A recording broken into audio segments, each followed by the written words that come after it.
আমি সজীব ওয়াজেদ জয় বলছি। বাংলাদেশে এখন একটি বিশৃঙ্খল পরিস্থিতি চলছে।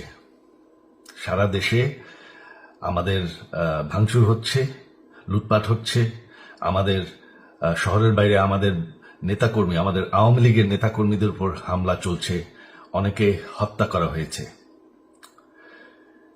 এই পরিস্থিতিতে আমি বলতে চাই, আওয়ামী লীগ হচ্ছে বাংলাদেশের সবথেকে পুরাতন গণতান্ত্রিক এবং সবথেকে বড় দল। আওয়ামী লীগ কিন্তু মরে যায়নি। আওয়ামী লীগ এই দেশকে, বাংলাদেশকে স্বাধীন করেছে। আওয়ামী লীগকে শেষ করা সম্ভব না। আমরা বলেছিলাম যে আমার পরিবার আর রাজনীতি করবে না, তবে আমাদের নেতাকর্মীর উপর যেভাবে হামলা হচ্ছে, এই পরিস্থিতিতে আমরা হাল ছেড়ে দিতে পারি না।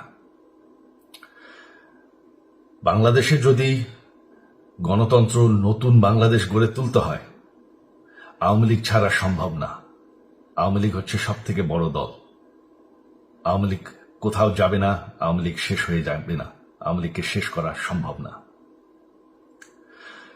আওয়ামী লীগের নেতাকর্মীদের আমি সবাইকে আহ্বান জানাচ্ছি যে আপনারা সাহস নিয়ে দাঁড়ান। আপনারা একা না, আমরা আছি। বঙ্গবন্ধুর পরিবার কোথাও যায়নি, আমরা আপনাদের সাথে আছি। দেশকে, আমাদের নেতাকর্মীদেরকে, আওয়ামী লীগকে রক্ষা করার জন্য যা প্রয়োজন আমরা করতে প্রস্তুত।